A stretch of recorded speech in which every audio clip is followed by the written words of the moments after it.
Hi, I'm Boredome.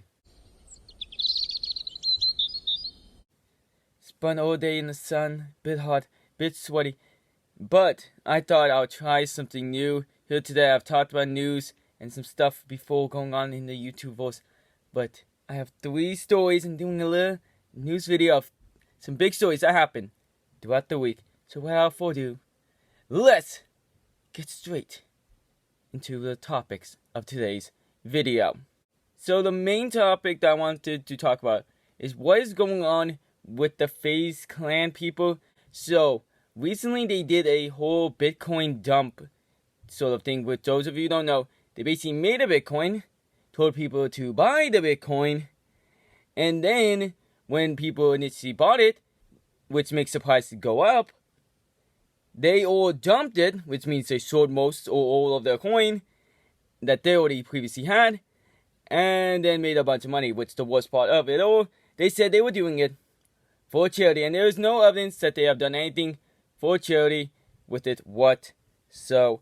And it's been given like a lot of criticism. The FaZe people have commented. I think maybe 1 or 2 got kicked out and really just mainly got in trouble.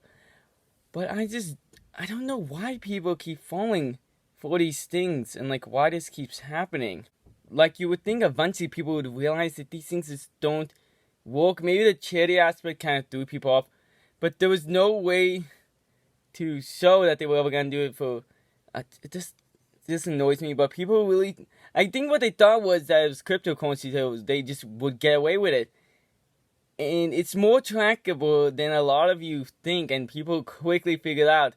And I think they like openly admitted to it too. And it's not all of FaZe Clan, but when it's like full members, you gotta like kind of blame the entire group. And I know a lot of people were saying, "Oh, well, FaZe Clan didn't run it." Okay, but when you get like 4 or 5 members a part of it, you can kind of say that's representing the group as a whole. When a large portion of the members are doing it, even if it's not the group's thing, it's that the group's values, at least the majority of them, are doing this. The next topic revolves around a Moroccan TikToker who is now getting jail time. 3 years, and each of the people who filmed the video... Listen, let's just show it first.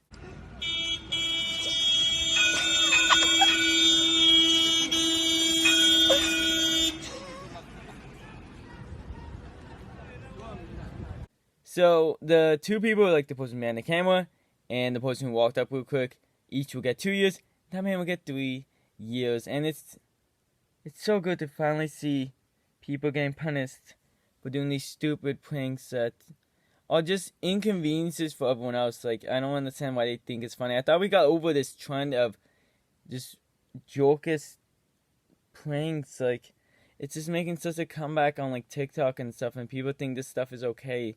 So I'm so glad that people are hopefully going to see that these things like actually have real world consequences, and your stupid stuff on the internet, when you lick an ice cream and put it back, can have real life consequences, and like not just be like, oh, well, I don't care about the hate. Like, you can actually face jail time. So I'm just so glad, and I just needed to cover that quickly because I'm just so grateful that this annoying stuff is finally gonna stop, hopefully. Or at least be deterred for a little bit in certain countries. And the final story, Cory in the house. He is gonna be going to the big house. He got in so much trouble. There's only accusations that are not confirmed, but he was talking to someone underage, possible grooming, possibly have known that person since they were 4. And it's not like just someone out of the blue. This is someone who claims to know the family, and said that Cory knows his family, and they've known each other for a while. So, and then there was a whole thing with like the power dynamic, which I know some people are like a bit like critical on that type of stuff sometimes, but he was like offering like to give up parts and stuff. And listen, you can't even say like someone was trying to go after someone's money because they do know him personally. So I would probably say, I feel like it's a big difference. Let's see if this goes anywhere. If he admits to it, he's currently denying it. But it's been a it's hard few weeks. People like Drake Bell getting in trouble, and now him. It's really sad to see these people go down this path, and a lot of people trying to use the excuse that, oh, well, you know, it's just a childhood fame, or like, oh, troubled childhood star. But there's no excuse for these things. There just simply is no excuse, and there should never be excuse. And hopefully, stars keep getting detoured, and hopefully, eventually, these people will stop doing these things. Seeing that more and more of them are getting in trouble. It's so good though to see celebrities not getting a upper hand in the court of law, so to speak. But I hope you enjoyed this video. Maybe I'll do more research on the news stories ahead of time. It's been kind of fun to do it, so let's see if we do it again. Until next time, though, have a good night.